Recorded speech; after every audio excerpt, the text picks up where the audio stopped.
মুমিনদের মধ্যে এমন কিছু মানুষ আছে যারা আল্লাহর সঙ্গে করা অঙ্গীকার সত্য প্রমাণ করছে। তাদের কেউ কেউ নিজেদের অঙ্গীকার পূর্ণ করছে, আর কেউ কেউ অপেক্ষায় আছে। তারা তাদের অঙ্গীকারে সামান্যতম পরিবর্তনও আনেনি। অর্থাৎ তোমরা কথা রাখছো, তোমরা আমাদের লোক। হিজবুল্লাহকে কি বলা হলো? বাংলা হইতেছে, তোমরা দুর্বল হও না, দুঃখও করো না। যদি তোমরা সত্যিকারের মুমিন হও তবে তোমরাই বিজয়ী হবে। যদি তোমরা আঘাত পেয়ে থাকো, তারাও অনুরূপ আঘাত পাইছে। আমরা মানুষের মধ্যে পালাক্রমে বিজয় এবং পরাজয়ের দিন ঘুরায় দিই, আর আল্লাহ জালিমদের ভালোবাসেন না। নাসরুল্লাহর মৃত্যুর পরে ভেঙে পড়া হিজবুল্লাহকে সোজা সান্ত্বনা আর সাহস। ফিলিস্তিনি ইসলামিক জিহাদকে বলা হইল সূরা আল ফাতের আয়াত। বাংলা হইতেছে, যাতে আল্লাহ তোমার অতীত এবং ভবিষ্যতের ত্রুটি ক্ষমা করেন এবং আল্লাহ তোমাকে এক মহাবিজয়ীর সাহায্য দান করেন। সুস্পষ্ট বিজয়ের বার্তা। সিনকে দেওয়া হইল আর এক আয়াত। বাংলা হইতেছে, আল্লাহ এটি করেছেন শুধু তোমাদের জন্য সুসংবাদ হিসাবে এবং তোমাদের হৃদয়কে আশ্বস্ত করার জন্য, আর বিজয় তো কেবল আল্লাহর পক্ষ থেকেই আসে। একটা ইতিবাচক বন্ধুত্বপূর্ণ আয়াত। ইরাকের হাসদ আল শাবি বা পিএমইউ বাহিনীকে বলা হলো, যারা আল্লাহর পথে শহীদ হয়েছে তাদের মৃত বলো না, বরং তারা জীবিত, কিন্তু তোমরা তা উপলব্ধি করতে পারো না। শহীদে মৃত্যুর আয়াত। আর এবার সবচেয়ে আলোচিত এবং সবচেয়ে ধারালো আয়াতটা সৌদি আরবকে। যখন সৌদি প্রতিনিধি দল কফিনের সামনে আসলো, তখন পড়া হলো সূরা আল ইমরানের 13 নম্বর আয়াত, বদর যুদ্ধের আয়াত। এডিটর সাহেব শোনান। قد كان لكم آية في فئتين التقتا فئة تقاتل في سبيل الله وأخرى كافرة يرونهم مثليهم رأي العين والله يؤيد بنصره من يشاء। নিশ্চয়ই তোমাদের জন্য শিক্ষা ছিল সেই দুই বাহিনীর মধ্যে যারা যুদ্ধে মুখোমুখি হয়েছিল। একদল আল্লাহর পথে যুদ্ধ করছিল, আর অন্য দল ছিল অবিশ্বাসী। নিশ্চয়ই এতে অন্তর্দৃষ্টি সম্পন্ন মানুষের জন্য শিক্ষা রয়েছে। ভয়ঙ্কর খোঁচা। বদর যুদ্ধ, যেখানে ছোট্ট একটা মুসলিম বাহিনী বিশাল শত্রুকে হারায় দিছিল, আর বদর হয়েছিল আজকে সৌদি আরবের মাটিতেই। সৌদি আরব যুদ্ধের সময় আমেরিকাকে নিজের ভূখণ্ড ব্যবহার করতে দিছিল, কিন্তু ইরান ছোট বাহিনী হয়েও বিজয় অর্জন করলো। বদর যুদ্ধের সাথে নিজেকে অ্যালাইন করলো ইরান। কাতারকে দেওয়া হইল ইসলামিক জিহাদের মতোই সেই আল ফাতার আয়াত, যাতে আল্লাহ তোমার অতীত ও ভবিষ্যতের ত্রুটি ক্ষমা করেন, আল্লাহ তোমাকে এক মহাবিজয়ের সাহায্য দান করেন। তবে কাতারের বেলায় এর মানে নরম, কারণ কাতার মধ্যস্থতাকারী। সমর্থনের জন্য ধন্যবাদ। তুরস্ককে বলা হইল, আল্লাহ তাদের মর্যাদা বাড়িয়ে দিয়েছেন যারা নিজেদের সম্পদ এবং জীবন দিয়ে সংগ্রাম করে তাদের তুলনায় যারা ঘরে বসে থাকে। আঙ্কারা ঘরে বসে থেকে সতর্ক ভূমিকা নিয়েছিল, সেই দিকেই ইঙ্গিত দিছে ইরান। পাকিস্তানে দেওয়া হইল সূরা আল ইসরার আয়াত, হে আমার রব, আমাকে সম্মানের সঙ্গে প্রবেশ করান এবং সম্মানের সঙ্গে বের করে আনেন, আর আপনার পক্ষ থেকে আমাকে সহায়ক কর্তৃত্ব দান করেন। সততা আর বৈধ কর্তৃত্বের জন্য দোয়া, সহায়তার জন্য দোয়া। আর মিশরকে বলা হইল, তাদের প্রতিদান তাদের রবের কাছে হবে চিরস্থায়ী জান্নাত, যার নিচ দিয়ে নদী প্রবাহিত।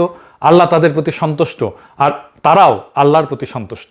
খেয়াল করেন, হামাস হিজবুল্লাহকে যেমন যুদ্ধ আর সহযোদ্ধার আয়াত দেওয়া হইল, মিশরকে সেটা দেওয়া হইল না। বার্তাটা পরিষ্কার, তুমি আসছো, ধন্যবাদ, তুমি বন্ধু, কিন্তু তুমি আমাদের যুদ্ধের সৈনিক না। দেখলেন তো, একটাও শব্দ আনুষ্ঠানিক বিবৃতিতে বলা হয়নি, অথচ পুরো একটা কূটনৈতিক বার্তা। কে বন্ধু, কে সন্দেহভাজন, কে বেঈমান, সব বলে দেওয়া হইল শুধু কোরআনের আয়াত দিয়া। এটা সাইকোলজিক্যাল ওয়ারফেয়ারের মাস্টার ক্লাস। আর কি হইল? নতুন নেতৃত্বের অভিষেক। এই জানাজা সপ্তাহ ইরানের জন্য শুধু একটা শোক না, এটা একটা বার্তা। নেতাকে শহীদ করা যায়, কিন্তু নেতৃত্বের ধারা থামানো যায় না।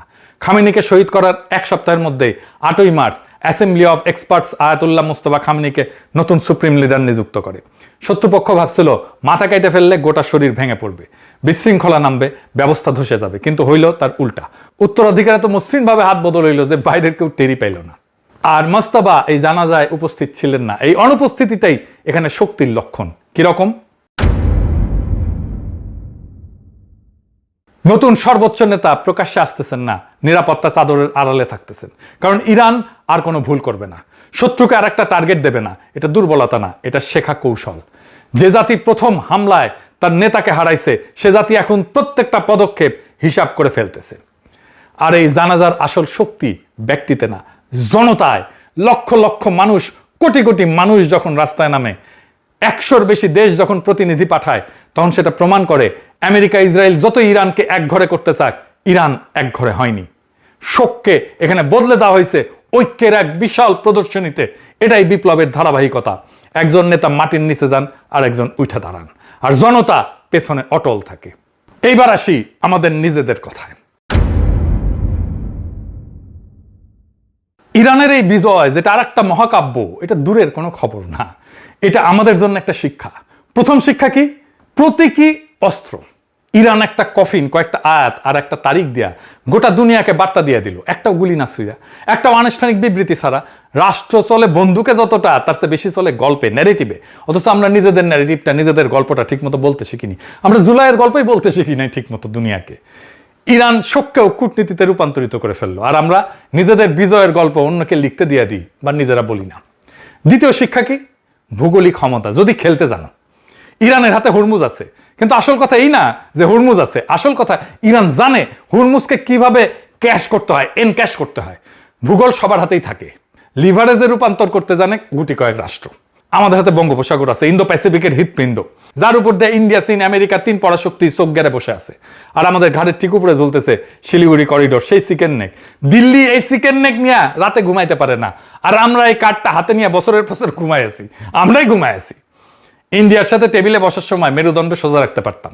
তারা জানতো আমরা তার পথের মারায় যাওয়া গালিচা না, আমরাও একটা ফ্যাক্টর, আমাদেরকে গুনতে হবে। আমাদের হাতে চিকেন নেক আছে। আর আরেকটা জায়গায় ইরানের সবচেয়ে বড় শিক্ষা আছে, সেটা কি? স্বল্প বাজেটেও বড় শক্তিকে ভয় দেখানো যায়। ইরান দামি যুদ্ধ বিমান, রণতরী এর পিছনে ছোটেনি। সে বেছে নিছে সস্তা কিন্তু কামড়ে ধরার মতো অস্ত্র, দেশীয় মিসাইল, ড্রোন, উপকূলীয় প্রতিরক্ষা, আর ঢাল হিসেবে নিজের ভূগোল। প্রমাণ করছে একটা দুর্বল অর্থনীতি যদি বুদ্ধি করে খেলে, পরাশক্তিকে নাস্তানাবুদ করে দেওয়া যায়। ফ্যাসিবাদ উত্তর নতুন বাংলাদেশের জন্য এর মানে পরিষ্কার, একটা কার্যকর সামরিক ডেটারেন্ট আমাদের স্বল্প বাজেটেই সম্ভব। শুধু সঠিক জায়গায় বিনিয়োগ করতে হবে। উদ্দেশ্য যুদ্ধ বাঁধানো না, উদ্দেশ্য এইটুকু, বাংলাদেশকে হালকাভাবে নেওয়ার আগে যে কেউ যেন 2 বার ভাবে। আমাদের সামরিক ডক্ট্রিন আগা 5 তলা বদলায় ফেলতে হবে, যেন আমরা ইরানের মতো কার্যকর ডিটারেন্স গড়ে তুলতে পারি। ফ্যাসিবাদের ছাই থেকে জেগে ওঠাই নতুন বাংলাদেশ যদি নিজের ভূগোল নিয়ে অন্ধ থাকে, কৌশল নিয়ে অন্ধ থাকে, শুধু বড় শক্তির করুণার উপরে নির্ভরশীল থেকে যায়, তাহলে স্বাধীনতাটা থেকে যাবে শুধু কাগজে, আর আমরা আজাদ হব না। আর যদি আমরা চোখ খুলি, নিজের ভূগোল চিনি, নিজের শক্তি চিনি, তাহলে এই সাগর, এই ভূগোল, এই মাটি একদিন আমাদের দর কষাকষির শক্তি হবে, নেগোসিয়েশনের শক্তি হবে। ইরানকে দেখা জেগে ওঠার সময় আমাদের এখনই। ইনকিলাব জিন্দাবাদ।